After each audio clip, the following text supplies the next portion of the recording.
Bueno, para explicar lo que es el grupo Wagner hay que explicar, me parece, para ser más claros, quién es Yevgeny Prigozhin, que es el dueño de esa empresa militar. Básicamente es una empresa militar, o sea, un ejército mercenario que es contratado en escenarios bélicos y ahí actúa. Normalmente las organizaciones mercenarias que están en todas las guerras del mundo y pelean para todos los bandos que existen, se caracterizan por el perfil bajo, anomalía, ¿no?, que provocó Prigozhin, que salía por todos lados, se convirtió en el vocero de la guerra, y por otro lado son los que hacen los trabajos sucios en los campos de batalla, ¿no? Porque esa forma de combatir a la que no pueden recurrir los ejércitos regulares porque están más bajo la lupa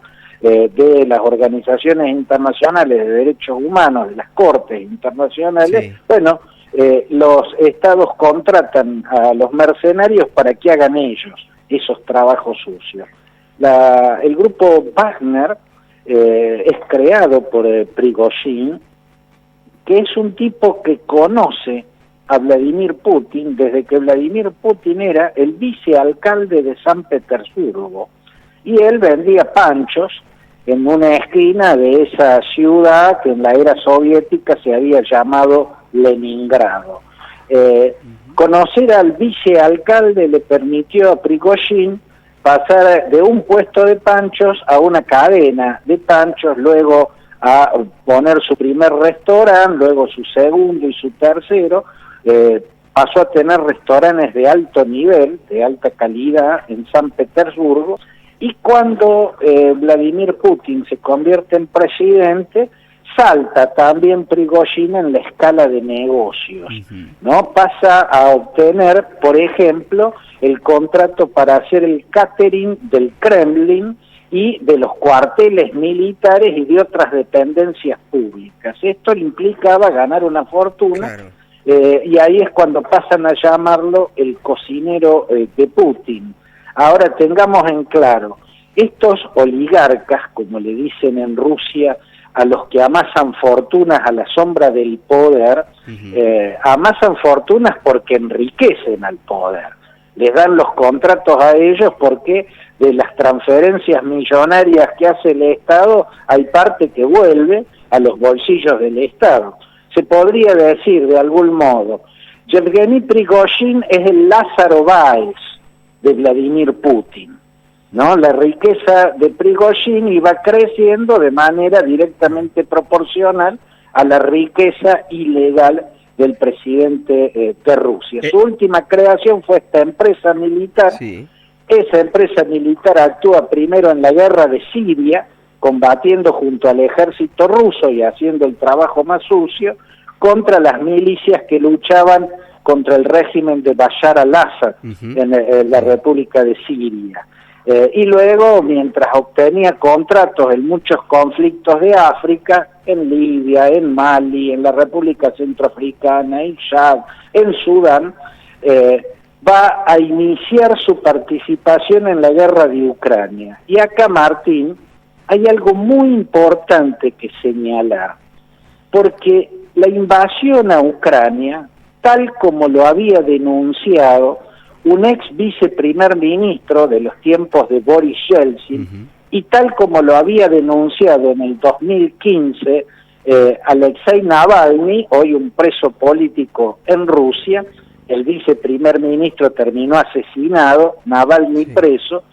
La invasión de Ucrania había empezado mucho antes, había empezado en el 2014, y empezó porque el Estado ruso empezó a infiltrar efectivos militares, y eran del grupo Wagner. Esos infiltrados se camuflaban de milicianos separatistas, creaban milicias separatistas y aparecían a la luz pública como si fueran habitantes de esa zona del este de Ucrania, la región del Donbass, como se llama, pero en realidad eran efectivos militares rusos que pertenecían al grupo Wagner. Por eso cuando la invasión empieza oficialmente, o sea, en febrero del 2022, el grupo Wagner tenía mucho mejor conocimiento del terreno ucraniano, de ese escenario bélico, que el ejército ruso. Y por eso también tuvo muchos mejores resultados que el ejército ruso en los campos de batalla. Esos buenos resultados fueron haciéndole crecer las ínfulas a Yevgeny Prigozhin, el dueño del grupo Wagner, quien cuando conquistaron Bakhmut, o sea, cuando ganaron el equivalente actual de lo que fue la batalla de Stalingrado, se sintió como Julio César cuando conquistó las Galias, ¿me entiende? Claro. Entonces ahí pasó a subir el tono de su enfrentamiento con los generales Shoigu y Gerasimov, o sea, con el ministro de Defensa y con el jefe del ejército, a quien ya llevaba tiempo acusando en esas escenificaciones mediáticas que hacía de retasearles armamentos y municiones a las milicias Wagner porque querían frenar sus éxitos militares que contrastaban contra los resultados mediocres que obtenía el ejército ruso. Bueno, ahora creo yo, después de un bombardeo del ejército ruso contra un cuartel de Wagner, eso lo dice Prigozhin, a mí no me consta, pero yo lo que creo es que él se jugó al todo o nada y lanzó su ejército privado contra la cúpula militar. Bien. Es decir que el motín de Prigozhin no era puntualmente contra Putin, sino contra su cúpula militar. Seguro eso, porque él es, o sea, el poder y la riqueza de Prigozhin se la debe a Vladimir Putin. Claro. Se la debe a Vladimir Putin. O sea, él se enriqueció a la sombra del poder de Putin. Putin le daba esos contratos, porque seguramente de esas fortunas que salían de las arcas públicas, buena parte retornaba a los bolsillos del presidente, ¿no? Bueno, eso es no sé, la fórmula típica del enriquecimiento ilícito de los que están en la función pública. Claro. La cuestión es que yo creo, porque hay una pregunta clave que hacerse, yo me la hacía, cuando iba marchando esa caravana gigantesca con tanques y vehículos, camiones cargados de mercenarios, armados hasta los dientes hacia Moscú. Por poderoso que sea ese ejército, si ese ejército va marchando por una ruta, es fácilmente destruible, porque se lo puede atacar desde el aire. Ese ejército puede bajar 1, 2 helicópteros artillados, pero con un puñado de escuadrones de aviones bombarderos, y las Fuerzas Armadas rusas los tienen y en cantidades, lo pueden diezmar. Es una caravana en una ruta, es un blanco fijo, es fácil. Miren, en 1991 hubo un crimen de guerra monstruoso cometido por Estados Unidos en el sur de Irak, ¿no? En lo que se llamó la autopista de la muerte, ¿no? Que es la ruta 80, la que une Kuwait City, la capital kuwaití, con la ciudad iraquí de Basora, ¿no? Una ruta de 150 kilómetros por donde transitaba una larga caravana de vehículos militares iraquíes que volvían de Kuwait a Irak tras haber perdido la guerra contra el general Norman Schwarzkopf y su tormenta del desierto, como se dio en llamar aquella operación militar ordenada por Bush padre, por George Herbert Walker Bush, ¿no? La cuestión es que esa larga caravana militar fue diezmada en la ruta, quedaron kilómetros de chatarra chamuscada porque la atacaron con aviones F-15 y F-16 y no hay forma de sobrevivir un ataque aéreo. Por lo tanto, la pregunta, Martínez, ¿cuál era la batalla que imaginaba llegando a Moscú Prigozhin? Si lo llegaban a atacar desde el aire, no tenía ninguna chance. Más vale que no iban a sacar ejército empantanado en Ucrania para defender Moscú, ¿no? Pero desde el aire, con un par de escuadrones de cazabombarderos Mijo, Tupolev, lo podían diezmar. Ahora, ¿cuál era el cálculo? Que no lo haya bombardeado también debe tener que ver con el reconocimiento de la importancia de este grupo para Rusia. Yo creo lo siguiente, cuando yo me pregunto, ¿cuál era el cálculo de Prigozhin en su marcha hacia Moscú?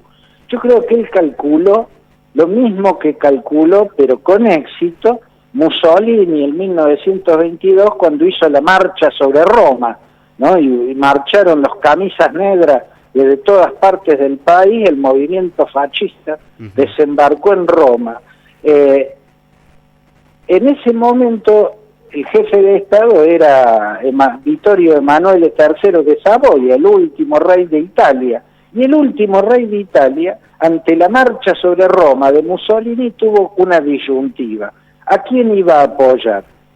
¿A Luigi Facta, que era el primer ministro, o a Mussolini, que venía con esa marea de fascistas a reclamar el poder? Bueno, en esa opción optó por Mussolini, le sacó el poder a Luigi Facta, le dejó colgado el pincel al primer ministro y empoderó al duce, al jefe del fascismo. Bueno, yo creo que Prigozhin en su marcha sobre Moscú lo que calculaba es que en la disyuntiva entre Prigozhin, su viejo amigo y socio, le pongo comillas, pero se entiende, o la cúpula militar contra la que Prigozhin se había enfrentado. Tenía que decidirse Putin, ¿no? O se ponía del lado del general Shoigu y del general Gerasimov, o se ponía del lado del grupo Wagner. Bueno, a 200 kilómetros de Moscú, en esa caravana supo Prigozhin que Putin había optado por la cúpula militar. ¿Cuándo? Y cuando apareció en televisión el presidente de Rusia, calificando a Prigozhin de traidor, describiendo esa movilización, esa marcha militar hacia Moscú como una puñalada por la espalda y anunciando que iba a aplastar a los insurrectos. Entonces ahí giró en U, porque sabe que sin poder aéreo él lo podían diezmar desde el aire, entonces giró en U, volvió a Ucrania, aparentemente aceptó la puerta que le abrió Alexander Lukashenko, el presidente de Bielorrusia. Bueno, ahora habrá que ver cómo sigue la historia. Si el ejército ruso puede mantener la lucha en la que no le va del todo bien contra los ucranianos, si pierde al grupo Wagner, que ha sido la fuerza más eficaz en los campos de batalla. Por supuesto, la más sanguinaria, la más bestial, la más criminal, pero en términos de resultado, la más eficaz, ¿no? Si le ha costado tanto hasta ahora mantenerse en Ucrania al ejército ruso, sin el grupo Wagner le va a costar más. Así que hay que ver si puede absorberlo, si puede mantenerlo como una división en la guerra de Ucrania, y habrá que ver también si en Bielorrusia puede pasar el resto de su vida Prigozhin, o si muere envenenado o cayendo misteriosamente de algún balcón, como ocurre normalmente con aquellos que desafían a Vladimir Putin. Claudio, ha sido muy amable, muchísimas gracias por toda esta explicación. Un gusto grande, un abrazo, hasta siempre, Martín. Hablamos con el politólogo y analista internacional Claudio Fantini.